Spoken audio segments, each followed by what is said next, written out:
دلوقتي هنبتدي نشرح إزاي إن إحنا نضيف check in أو نعمل أسئلة ونحطها على السيستم عندنا. تمام. فده عن طريق الجزء الخاص بفورمز التاب التالتة أو تعتبر الرابعة دلوقتي. تمام.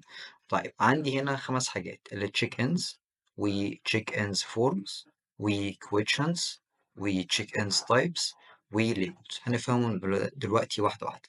بس عامةً كل حاجة في الcheck in forms وquestions هتبقى شاملة الcheck ins جواها، يعني هنا جواها الحاجتين دول، والtypes هنفهمها والlabels كمان. خلّينا نبتدي الأول بالcheck ins. دي أكتر حاجة ممكن تاخد مننا بشكل تفصيلي، ومع العلم إن هي بس بتبقى ممكن تاخد شوية وقت في الأول، ممكن يبقى الموضوع صعب شوية، بس كده إن شاء الله هنتعلم إزاي إن إحنا نضيف أو نعمل أو نعدّل أي check in موجودة، زي ما اتفقنا. مراجعة تاني، الcheck in هي عبارة عن مجموعة معيّنة من الأسئلة، الcheck in الواحدة مجموعة معيّنة من الأسئلة. الأسئلة دي بنعملها، نعدّل فيها، نكتب الصياغة، نختار طريقة الإجابة، هتتكرر كل قد إيه مجموعة الcheck in دي، فكل ده أنا باتحكم فيه. تمام. فأنا عندي في الأول حاجة من الاتنين، يا إما أعمل create وأعمل واحدة فاضية خالص، يا إما أعمل import. تمام. import دي عشان في check ins جاهزة على fit expert تقدر إن أنت تستخدمها، مفيش أي مشكلة. تمام. وتقدر كمان تعدل فيها. فلو دوست على import هيطلع لي كل الcheck ins اللي موجودة على fit expert system نفسه. حلو. فأنا مش هختار كل ده. أنا باجي مثلا عندي مجموعة أسئلة اسمها باور تيست والاي ار إن هي اللانجوج عربي. تمام. في طبعا حاجات تانية بالإنجلش. تمام. على حسب الكلاينت اللي أنت هتبعتها. فأنا لو دوست عليها وهالاقي هنا زرار اسمه view.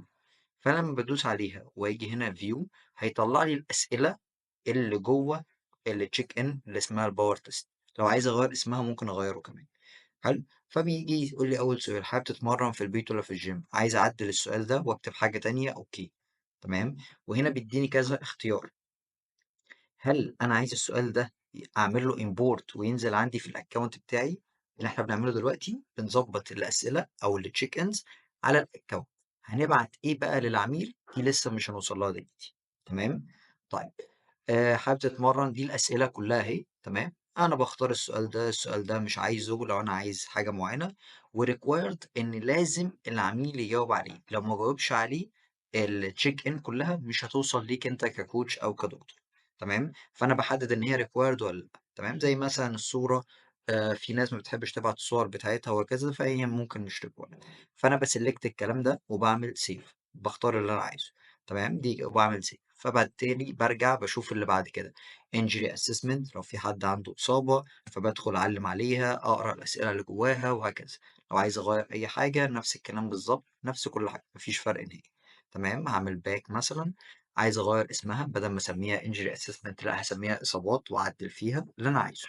تمام. عندي check ins بقى كلّها كده.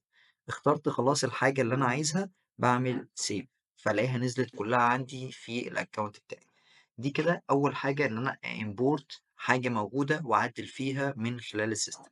وبنسبة يعني 90 أو 95% أغلب الأسئلة اللي حضرتك بتسألوها للعميل إن شاء الله هتبقى موجودة في الimport دي. طيب عايزين مثلًا حاجة تانية، لأ أنا عايز أعمل أسئلة خاصة بيّا بقى. تمام. هنعمل حاجة جديدة تانية مختلفة نهائي. طيب هنعمل إيه؟ هاجي من هنا أدوس create. خلّينا الأول نفهم حاجة. في عندي كذا قسم تحت بعض، يعني لما بدوس وإن أنا بدخل بعمل كرييت، فأنا عندي بقى الآتي. الأول هدي مثلا تشيك إن اسمها نفترض المعلومات الشخصية. حلو. جوه المعلومات الشخصية دي عندي كذا جزء أو كذا بارت، يعني جزء خاص بالمعلومات الشخصية فعلا بيرسونال، عايز أعرف اسمه، الديانة، أيا كان الأسئلة. الجزء اللي بعد كده خاص بالدايت جوه نفس التشيك ان، وهكذا. تمام. عشان بس نبقى فاهمين دي.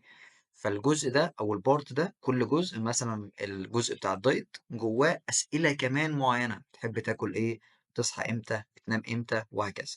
طيب تعالى نشتغل في اول حاجه خالص. هنا هسميها مثلا المعلومات، ايا كان بقى عربي او انجليزي، المعلومات الشخصيه. حلو. هنا بيقول لي عايزة تتكرر كل قد إيه؟ يعني هل أنت عايز مجموعة الأسئلة اللي أنا هاحطها دي تتبعت للعميل كل فترة؟ مثلا ده في حالة الدايت أو الورك أوت ببعت له كل فترة أسئلة عشان أعرف هو وصل لفين، فأقدر أغير البلان سواء دايت أو ورك أوت. لو مش عايز أدوس صفر. تمام.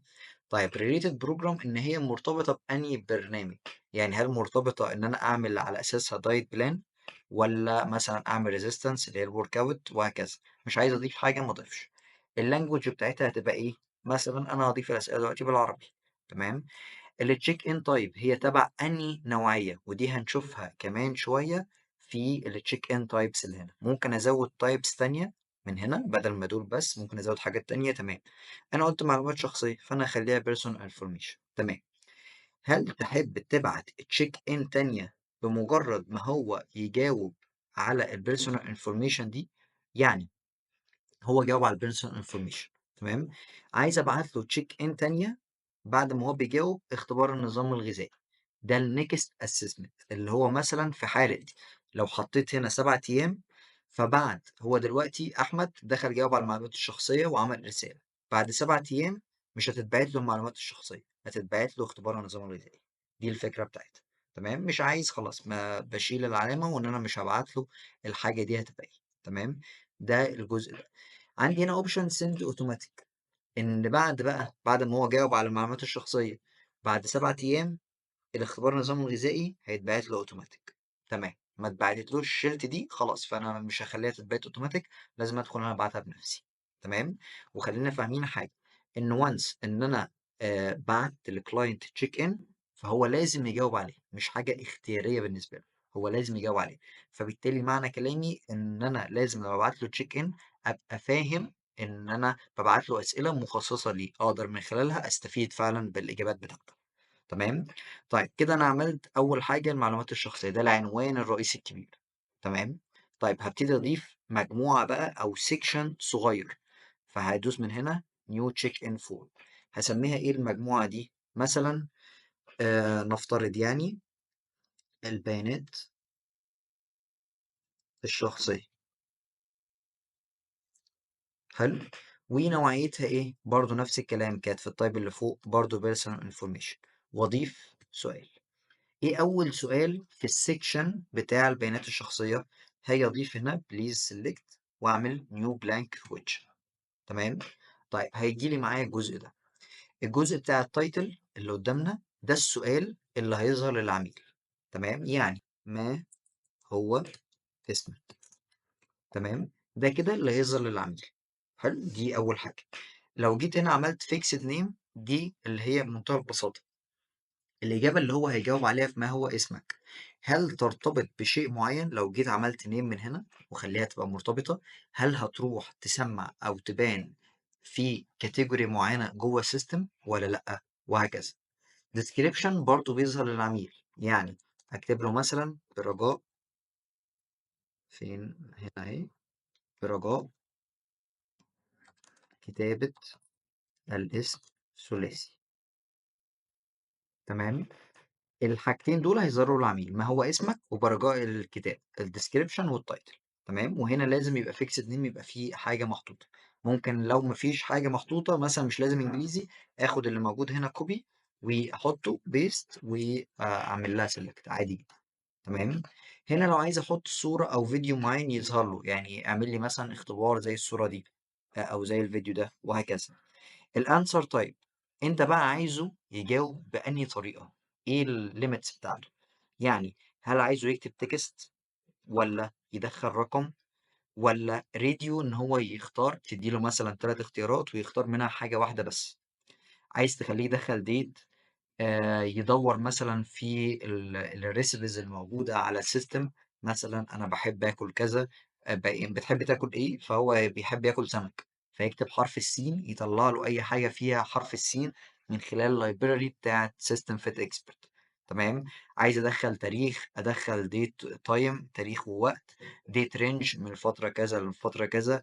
عايز يبعت لك صورة مثلا، ابعت لي الصورة بتاعتك. عايز يبعت لك فايل، يبعت لك فيديو التمرين بتاعه، يسلكت مثلا اكتر من حاجة مع بعض.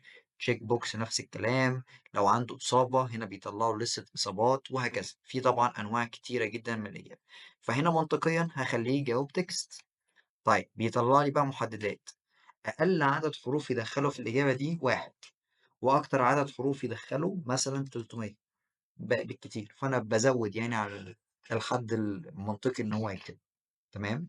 طيب وهنا بقى بيقول لي أنت عايز الإجابة اللي هو يدخّلها تبان في أو show in في صفحة معيّنة، يعني صفحة الresistance وأنا رايح أعمل resistance أو mobility أو fitness أو diet، فلو هي إجابة تعتبر بالنسبة لك قرار، يعني مثلًا لو هو هل اسمه قرار يتوقّف عليه إن أنت تعمل له diet plan بشكل معيّن؟ ممكن على حسب.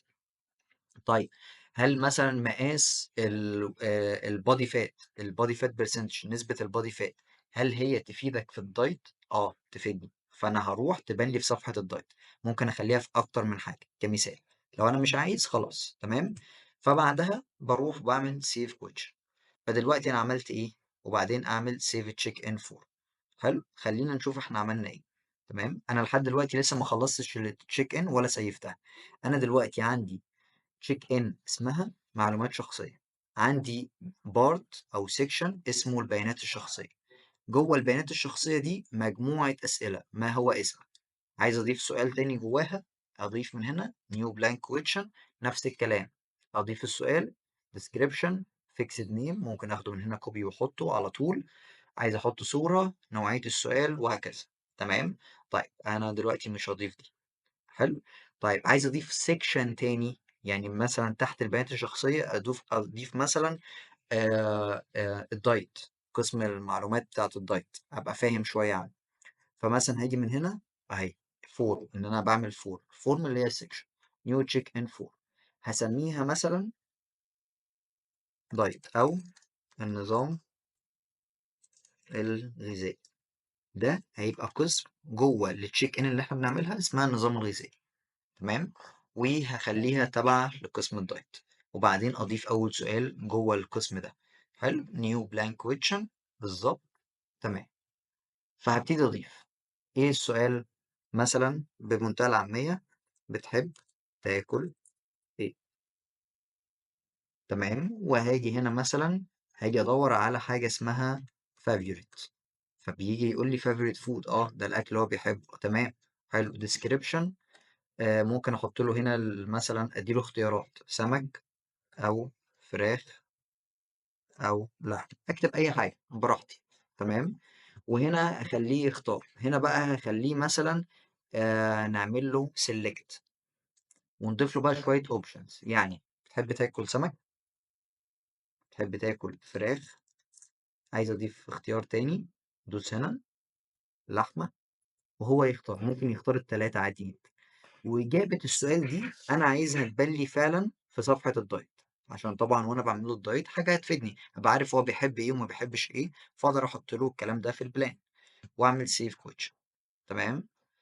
تمام، هنا بيقول لي المفروض تحط minimum choice المفروض على حد أدنى يختار قد إيه من الاختيارات دي، فأنا أقول له حد أدنى 1 وحد أقصى 3 ممكن بيحب ال3 مع بعض عادي، تمام؟ وبعدين أعمل save question تمام؟ وبعدين أعمل save check in for فمجرد إن أنا بادوس switch in form فالاقيها بتظهر عندي أهي، ده السكشن التاني النظام الغذائي زي ما إحنا شُفنا، بتحب تاكل إيه؟ عايز أضيف أسئلة تانية جواها، باضيف من هنا وهتبقى ظاهرة قدامي، فده سيكشن وده سيكشن جوه check in واحدة بس اللي هي اسمها معلومات شخصية، خلصت كل ده لسه ما اتحفظش، لازم أطلع برّه خالص في الصفحة اللي أنا فيها دي وأعمل save check in.